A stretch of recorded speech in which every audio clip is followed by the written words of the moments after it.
বিসমিল্লাহির রহমানির রহিম। পল্লবী মহিলা ডিগ্রি কলেজ আয়োজিত অনলাইন ক্লাসে শিক্ষার্থীদের আন্তরিক শুভেচ্ছা ও অভিনন্দন। শিক্ষার্থীরা কেমন আছো তোমরা? আশা করছি ভালো আছো। আমরা শীতকালীন ছুটি শেষ করে নতুন বছরে আবার নতুন করে ক্লাস শুরু করেছি। আজ আমি ডিগ্রি প্রথম বর্ষের শিক্ষার্থীদের ইসলামের ইতিহাস ও সংস্কৃতি দ্বিতীয় পত্র ক্লাসটি নিব। আমি ফাতেমাতুজ জোহরা শিউলি, প্রভাষক, ইসলামের ইতিহাস ও সংস্কৃতি বিভাগ। শিক্ষার্থীরা, আমরা এই ইসলামের ইতিহাস ও সংস্কৃতি দ্বিতীয় পত্রের সিলেবাস প্রায় শেষের দিকে চলে আসছে। আজকে আমরা যে অধ্যায়ের বিভিন্ন দার্শনিকদের বিভিন্ন ক্ষেত্রে যে বিভিন্ন ব্যক্তির যে অবদান ছিল সেই অবদানগুলো পড়ছিলাম। তো আজকে আমরা শিক্ষার্থীরা পড়ব হচ্ছে দর্শন শাস্ত্রে দার্শনিক আল ফারাবির অবদান কি ছিল। আর সেটা যদি প্রশ্ন আকারে আসে তাহলে প্রশ্নটা এমন হতে পারে যে দর্শন শাস্ত্রে আল ফারাবির কৃতিত্ব বর্ণনা করো। আমি তোমাদের সুবিধার্থে প্রশ্নটি লিখে দিচ্ছি। দর্শন শাস্ত্রে আল ফারাবির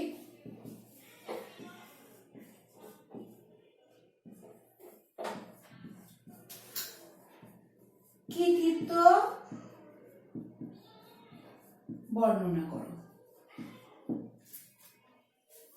আসলে আমরা যদি আল ফারাবির মতো দার্শনিকের বিষয়ে আলোচনা করছে তাহলে সেই বিশদ আলোচনা এবং এই বিশদ আলোচনার আমরা কিছু অংশ, যে চুম্বকীয় অংশ বলতে বোঝায়, সেই চুম্বকীয় অংশটুকু তুলে ধরার চেষ্টা করব।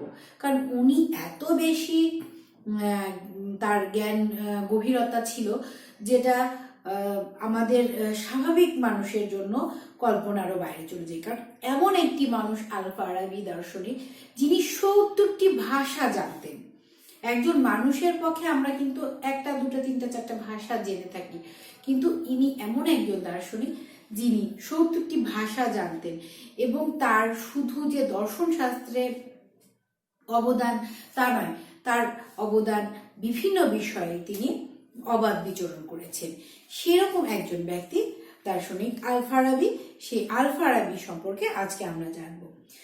মুসলিম জাহানের শ্রেষ্ঠ মৌলিক চিন্তাবিদ হিসেবে আল ফারাবির নাম উল্লেখযোগ্য। তিনি 870 খ্রিস্টাব্দে তুরস্কের ফারাব শহরে জন্মগ্রহণ করেন। কত খ্রিস্টাব্দে? 870 খ্রিস্টাব্দে কোথায় জন্মগ্রহণ করেন?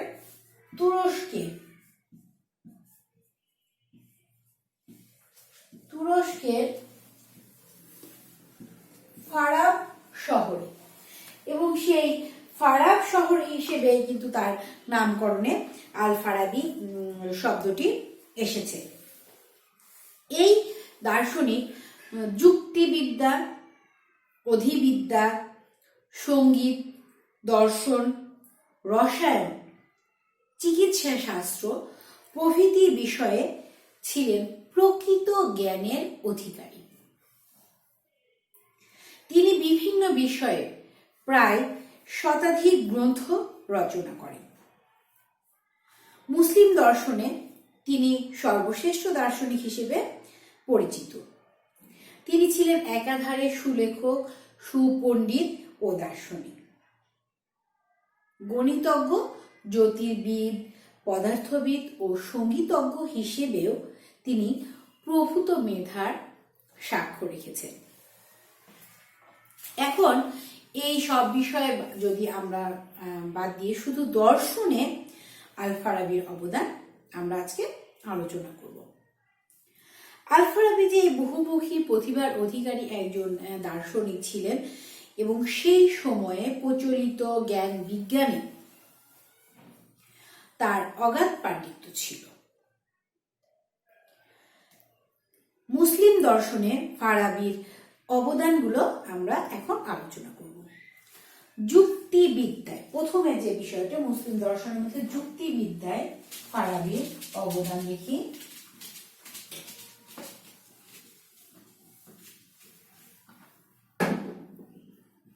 এক নম্বর যে পয়েন্টটি আসছে সেটা হচ্ছে যুক্তিবিদ্যা।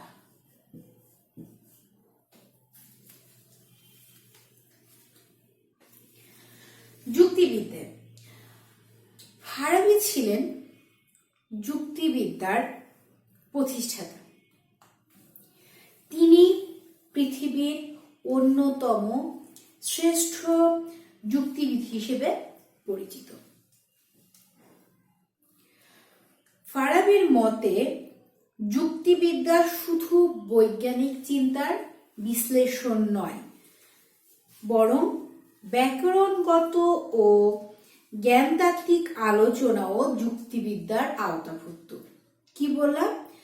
যে যুক্তিবিদ্যা শুধুমাত্র বৈজ্ঞানিক চিন্তার বিশ্লেষণ নয়, এটা হচ্ছে ব্যাকরণগত ও জ্ঞানতাত্ত্বিক আলোচনাও যুক্তিবিদ্যার আওতাভুক্ত। কি কি? ব্যাকরণগত ও জ্ঞানতাত্ত্বিক আলোচনা যুক্তিবিদ্যার বিশ্লেষণ ভিত্তিক। ব্যাকরণগত ও জ্ঞানতাত্ত্বিক, ঠিক আছে? ব্যাকরণগত ও জ্ঞানতাত্ত্বিক আলোচনা ও যুক্তিবিদ্যার আওতাভুক্ত। তিনি দেখান যে ব্যাকরণ ও যুক্তিবিদ্যার মধ্যে পার্থক্য শুধু ব্যাপ্তির, মানে সময়ের। ব্যাকরণ মানব গোষ্ঠীর ভাষার সঠিকতা নিরূপণ করে। কি করছে ব্যাকরণ? যে মানব গোষ্ঠীর ভাষার সঠিকতা নিরূপণ করছে। আর যুক্তিবিদ্যা সমগ্র মানব বিজ্ঞানের ভাষাগত প্রকাশকে সঠিকভাবে নিয়ন্ত্রণ করার চেষ্টা করে। তাই ফারাবি বলেন, যুক্তিবিদ্যা শুধু প্রয়োগসিদ্ধ বিশ্লেষণই নয়, জ্ঞানের কিছু ব্যাকরণগত নিয়মও এর অন্তর্ভুক্ত। তার জ্ঞাত ও সিদ্ধ বস্তুর সাথে অজ্ঞাত বস্তুর জানাই হলো যুক্তি। কি বললাম? জ্ঞাত এবং সিদ্ধ বস্তুর সাথে অজ্ঞাত বস্তুকে জানাই হলো যুক্তি। জ্ঞাত ও সিদ্ধ বস্তুর সাথে, বিষয়টা একটু দেখো, জ্ঞাত ও সিদ্ধ বস্তুর সাথে, জ্ঞাত এবং সিদ্ধ বস্তুর সাথে অজ্ঞাত বস্তুর বিশ্লেষণ। এখানে জ্ঞাত থাকবে আর একটা থাকবে অজ্ঞাত। এই যে দুইটা বিষয়ের সমন্বয়, সেই জ্ঞাত ও সিদ্ধ বস্তুর সিদ্ধ বস্তুর সাথে অজ্ঞাত বস্তুর বিশ্লেষণই হচ্ছে যুক্তি। অজ্ঞাত বস্তুর বিশ্লেষণ বা অজ্ঞাত বস্তুকে জানাই হলো যুক্তি। ফারাবি যুক্তিবিদ্যাকে দুই ভাগে বিভক্ত করেন। প্রথম ভাগ হচ্ছে ধারণা ও সংজ্ঞা নিয়ে আলোচনা করেছেন। প্রথম ভাগে কি নিয়ে আলোচনা করেছেন? ধারণা ও সংজ্ঞা নিয়ে। ধারণা ও সংজ্ঞা নিয়ে আলোচনা করেছেন প্রথম ভাগ। হ্যাঁ, ফার্স্ট ফেজে কি দেখাচ্ছে? যে ধারণা ও সংজ্ঞা নিয়ে আলোচনা। এবং দ্বিতীয় ভাগে তিনি দেখাচ্ছেন যে দ্বিতীয় ভাগে আলোচনার বিষয় হচ্ছে অবধারণ, অনুমান ও প্রমাণ। অবধারণ, অনুমান ও প্রমাণ। অবধারণ, অনুমান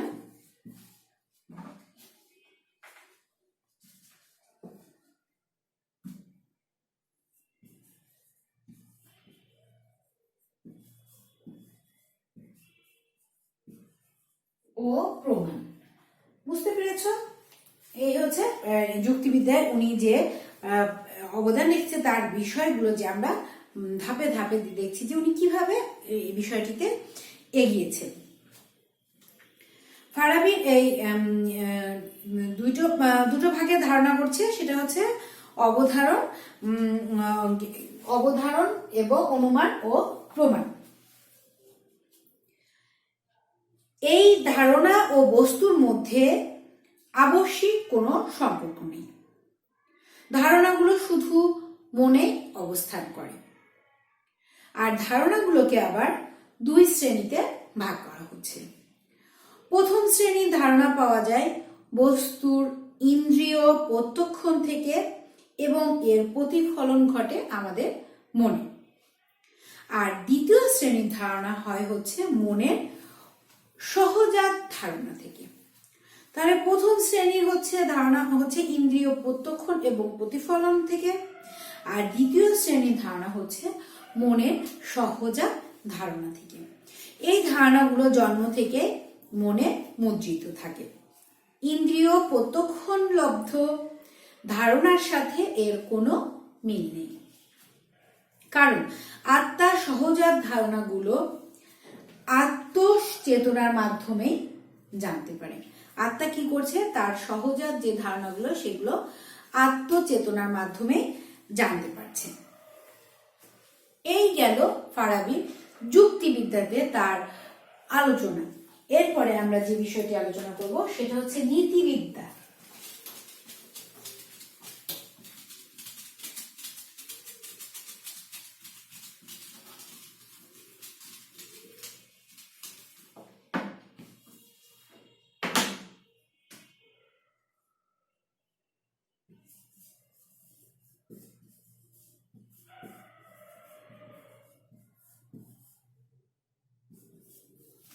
দ্বিতীয় যে পয়েন্টটি আলোচনা করব সেটা হচ্ছে নীতিবিদ্যা।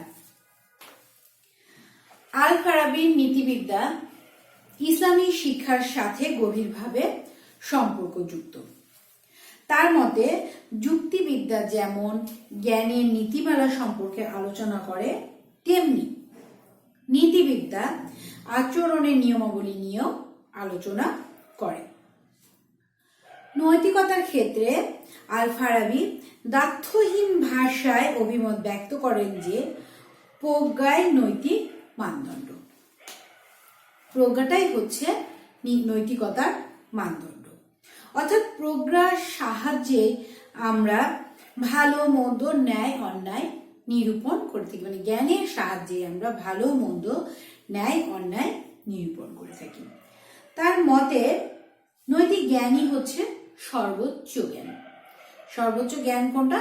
নৈতিকতা। মানে যার মধ্যে নৈতিকতা অনৈতিকতা জ্ঞান থাকছে না তার তো জ্ঞান সর্বোচ্চ কখনোই হবে না। তাহলে মানে যেটা বোঝাচ্ছি সেটা হচ্ছে নৈতিক জ্ঞানই হচ্ছে সর্বোচ্চ জ্ঞান।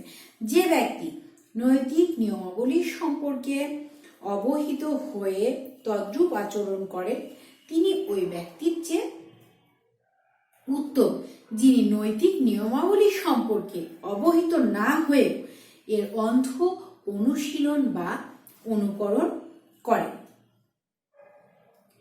ফারাবির মতে ইতর প্রাণীর মতো মানুষেরও কামনা বাসনা রয়েছে। আত্মার স্বরূপ কামনা ও বাসনা, কিন্তু একমাত্র মানুষের রয়েছে ন্যায় ও অন্যায়ের মধ্যে পার্থক্য নির্দেশ করার ক্ষমতা এবং অন্যায় পন্থার পরিবর্তে ন্যায় পথ নির্বাচনের ক্ষমতা। এই নির্বাচন ক্ষমতা তার বিচার বুদ্ধির উপর নির্ভরশীল। এই হচ্ছে নীতিবিদ্যাতে ফারাবির মতামত। এরপরে দেখবো আমরা অধিবিদ্যা।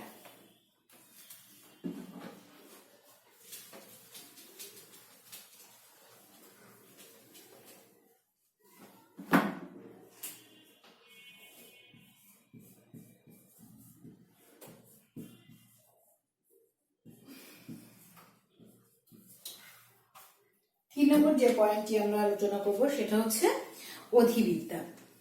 অধিবিদ্যাতে আল ফারাবি যে মতামত দিচ্ছে সেটা হচ্ছে আল্লাহ আল্লাহ হচ্ছে আদি সত্তা, যিনি অনাদি অনন্তকাল থেকে অস্তিত্বশীল।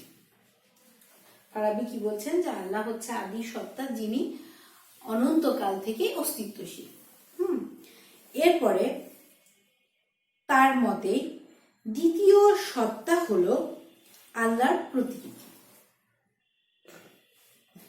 এটি প্রথম সৃষ্ট চিদাত্মা, এটাই প্রথম সৃষ্ট চিদাত্মা, ঠিক আছে।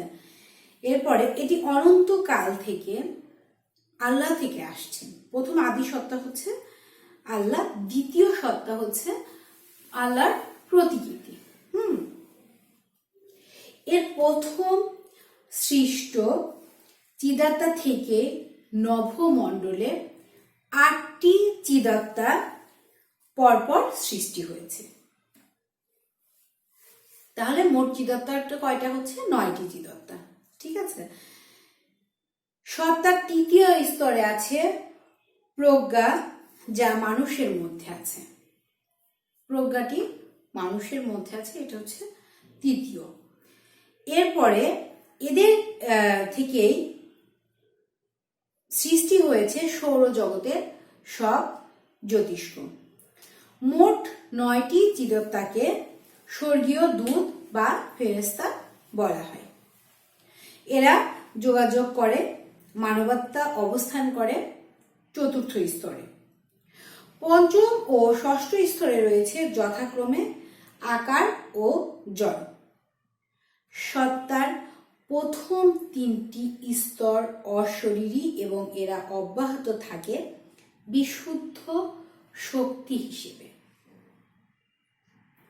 শেষের 3টি স্তর অশরীরী হলেও দেহের সাথে যুক্ত হয়ে যায়।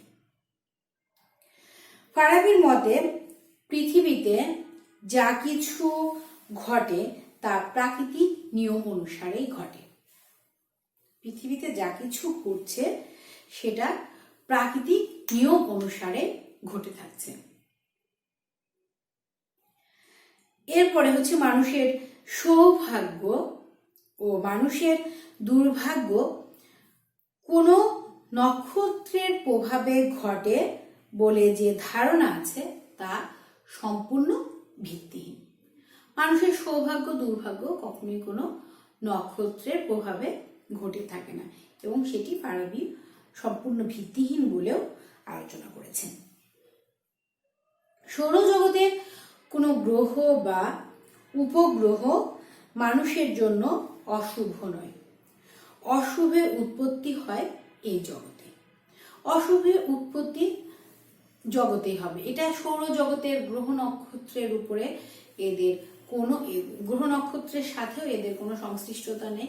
কিন্তু মানুষের বা সভ্যতার প্রথম যুগে কিংবা মানুষের এক সময় পর্যন্ত এই ধারণাগুলো বাস করছিল যে সৌরজগতের গ্রহ নক্ষত্র সবকিছুর উপরই মানুষের সবকিছু নির্ভর করছে, এই বিষয়গুলো, ঠিক আছে। আর এই বিষয়গুলো ফারাবি তার মতামত এভাবেই ধারণাটা সুস্পষ্ট ধারণা দিয়েছেন। এরপরে আমরা হচ্ছে দেখব গণিত। গণিত বিষয়, গণিতে কিরকম অবদান ছিল।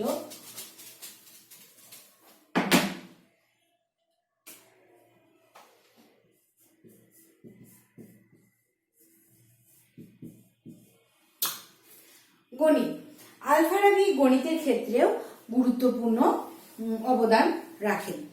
তার মতে গণিতের জ্ঞান ছাড়া দর্শন অধ্যয়ন সম্ভব নয়। মানে দর্শন যে জানতে চাইবে তার অবশ্যই গণিত সম্পর্কে জ্ঞান লাভ করতে হবে, গণিত সম্পর্কে জ্ঞান থাকতে হবে।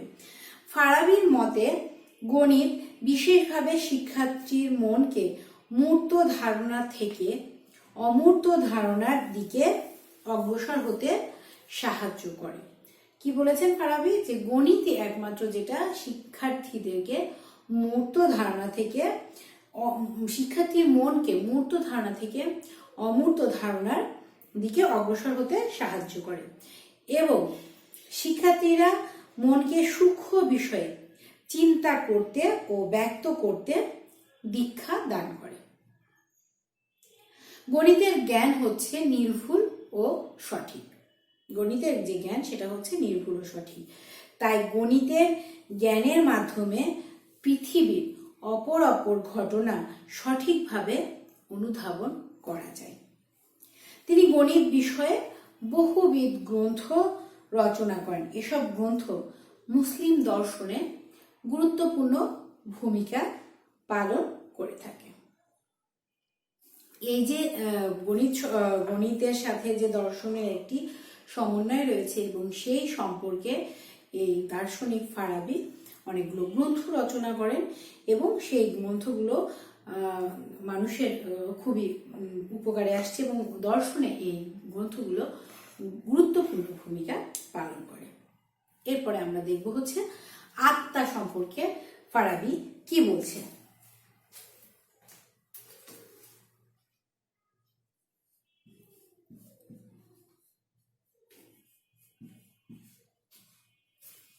এরপরে যে পয়েন্টটি আসছে সেটা হচ্ছে আত্মা। আল ফারাবির মতে মানুষ দুটি শক্তি বা দ্রব্যের দ্বারা গঠিত।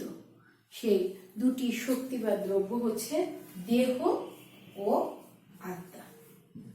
এই আত্মাতেই আমরা দেখছি যে দুটি শক্তি বা দ্রব্যের দ্বারা মানুষ গঠিত। সেটা হচ্ছে দুটি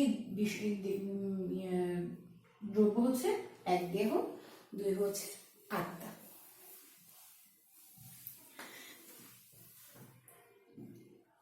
দেহ ও আত্মা এই দুটি দ্রব্য দ্বারা মানুষ গঠিত। দেহ বিভিন্ন অংশের সমবায়ে গঠিত, সীমায়িত, পরিমাপ্য ও বিভাজ্য। দেহ কি বলছে? বিভিন্ন অংশের সমবায়ে গঠিত, সীমায়িত, পরিমাপ্য ও বিভাজ্য। আর আত্মা এসব দৈহিক গুণাবলীর অতীত। এগুলোতে দৈহিক গুণাবলীর যে থাকে, আত্মাতে এইসব গুণাবলী তারও উচ্চ পর্যায়ে চলে যায়। এখানে এই গুণাবলী এতটা গুরুত্বপূর্ণ হয়ে থাকে না। দেহ এ সৃষ্ট জগতের একটি ফল বা কার্য, কিন্তু আত্মা হচ্ছে অতীন্দ্রিয় জগতের সে স্বতন্ত্র বুদ্ধিবৃত্তির অন্তর্ভুক্ত শক্তি। আলকিন্দির মতো আল ফারাবিও মানবাত্মাকে 4 ভাগে ভাগ করছেন। কয় ভাগে ভাগ করছেন মানবাত্মাকে?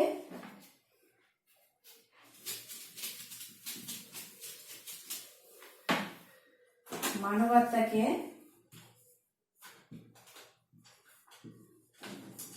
ভাগ করছেন 4 ভাগে।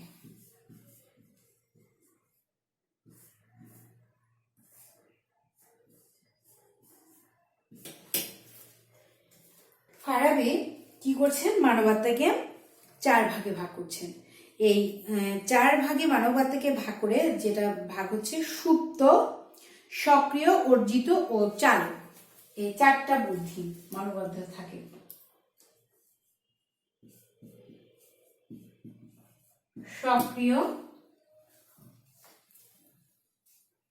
সুপ্ত, সক্রিয়, 1 নম্বরে আসবে সুপ্ত, সক্রিয়,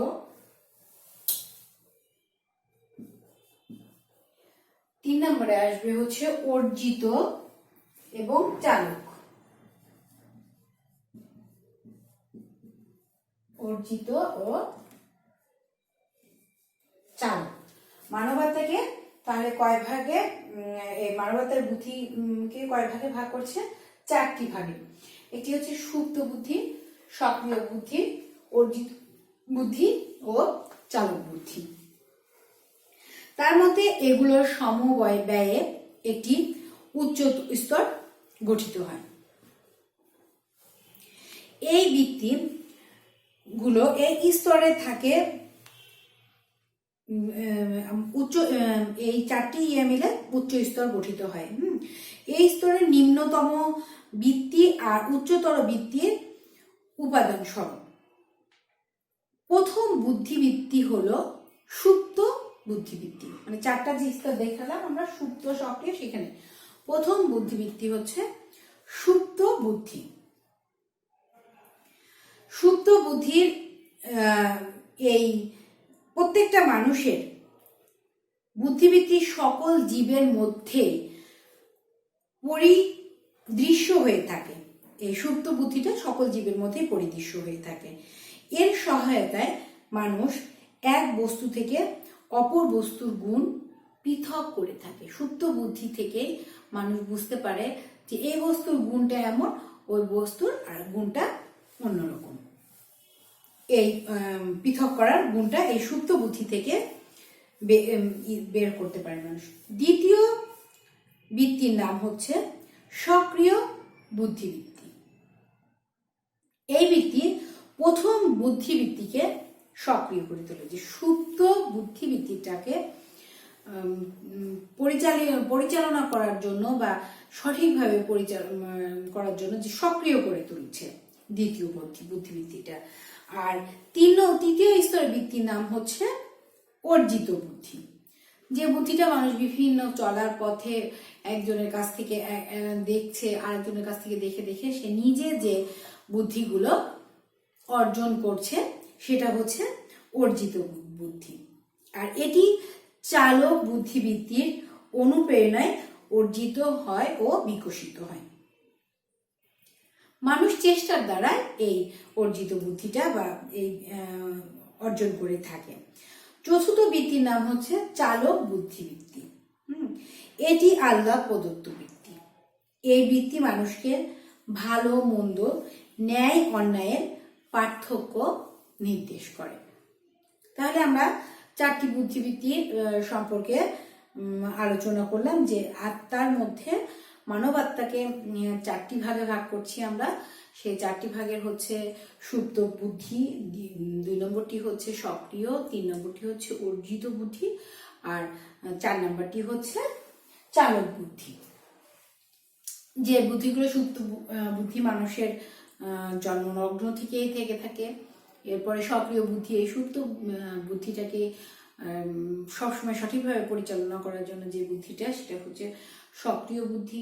আর 3 নম্বরটা হচ্ছে অর্জিত বুদ্ধি, যা মানুষ নিজে নিজে অর্জন করে যাচ্ছে, সেটা হচ্ছে অর্জিত বুদ্ধি। আর সর্বশেষ যে স্তরটি, সেটা হচ্ছে চালক বুদ্ধি। ঠিক আছে, এই গেল হচ্ছে আত্মা সম্পর্কে দর্শনের আলোচনা। এরপরে হচ্ছে রাষ্ট্র দর্শন।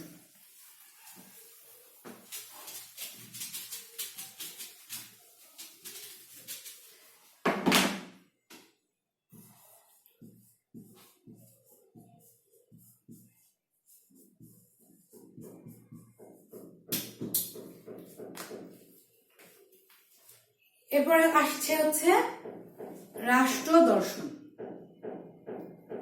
মুসলিম দর্শনে ফারাবি যেসব বিষয়ে অবদান রয়েছে তার মধ্যে হচ্ছে রাষ্ট্রের দর্শনে তার অবদান অন্যতম। ফারাবির মতে দর্শন চর্চার জন্য আত্মার পবিত্রতা অনস্বীকার্য, আর এই দিকটি তিনি রাষ্ট্র দর্শনে তুলে ধরেন। তার মতে রাষ্ট্রের সার্বিক উন্নতির জন্য দরকার একজন আদর্শবান রাষ্ট্রনায়ক, যিনি একদিকে কঠোর হস্তে রাষ্ট্রের শৃঙ্খলা বজায় রাখবেন এবং অন্যদিকে কোমল হৃদয়ের জন্য জনগণের বন্ধু হিসেবে অভিহিত হবে। অর্থাৎ শাসন করা, মানে এই যে একটি প্রচলিত যে কথাটা থাকে যে শাসন করা তারই সাজে যে সোহাগ করতে জানে, সেই নীতিতে দেশের রাষ্ট্রনায়কে বিশ্বাসী হতে হবে এবং তিনি তখন হচ্ছে কঠোর হস্তে রাষ্ট্রের শৃঙ্খলা আনয়ন করতে পারবেন। এরপরে যে পয়েন্টটি আসবে সেটা হচ্ছে জ্ঞান তত্ত্ব। জ্ঞান তত্ত্বে আল ফারাবির মতামতটি আমরা জানব।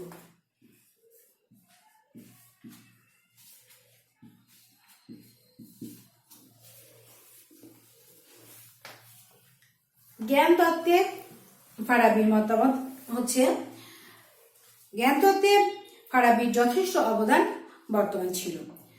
আল ফারাবি জ্ঞানকে দুভাগে ভাগ করেছিলেন, যথা নিশ্চয়ত্ব জ্ঞান ও সম্ভাব্য জ্ঞান। কয়টি ভাগে ভাগ করেছিলেন? নিশ্চয়ত্ব জ্ঞান ও সম্ভাব্য জ্ঞান। নিশ্চয়ত্ব এবং 2 নম্বর হচ্ছে সম্ভাব্য জ্ঞান। নিশ্চয়ত্ব জ্ঞান আর কি হচ্ছে সম্ভাব্য জ্ঞান।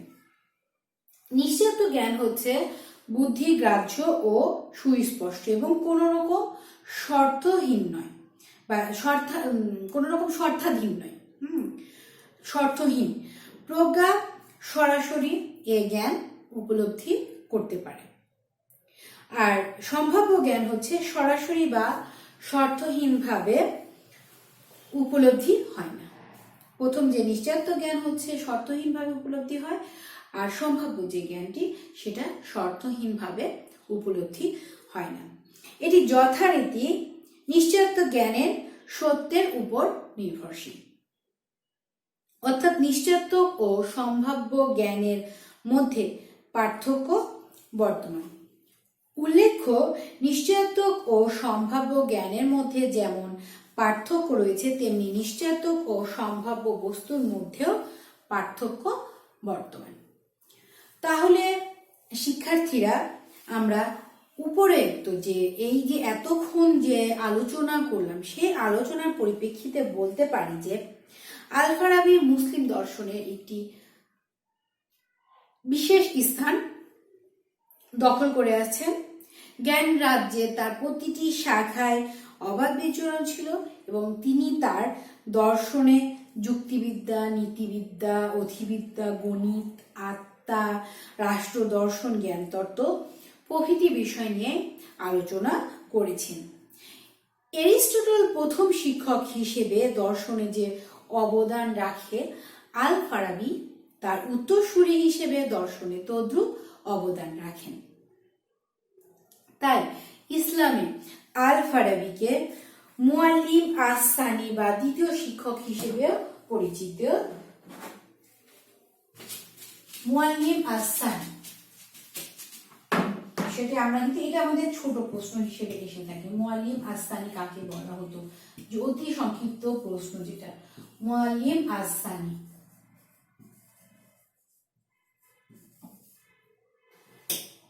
মুআল্লিম আস-সানি বা দ্বিতীয় শিক্ষক হিসেবেও তিনি পরিচিত ছিলেন। তাহলে শিক্ষার্থীরা, আজকে আমরা যে বিষয়টি আলোচনা করলাম সেটা হচ্ছে আল ফারাবির দর্শন শাস্ত্রে অবদান, এবং আশা করব তোমরা এই বিষয়টি মনোযোগের সাথে ক্লাসটি করবে এবং ক্লাসটি করে এইখানে বিষয়টি বোঝার চেষ্টা করবে। বিষয়টি বুঝলে, এবং এই প্রশ্নটি কিন্তু তোমাদের পরীক্ষার জন্য খুবই গুরুত্বপূর্ণ একটি প্রশ্ন। এই প্রশ্নটি তোমরা গুরুত্বের সাথে পাঠ করবে এবং পরবর্তী ক্লাস দেখার জন্য তোমাদেরকে বললাম, এবং তোমরা আশা করছি এই ক্লাস সহ সবগুলো ক্লাসই সঠিকভাবে করবে। তোমাদের সবাইকেই ধন্যবাদ।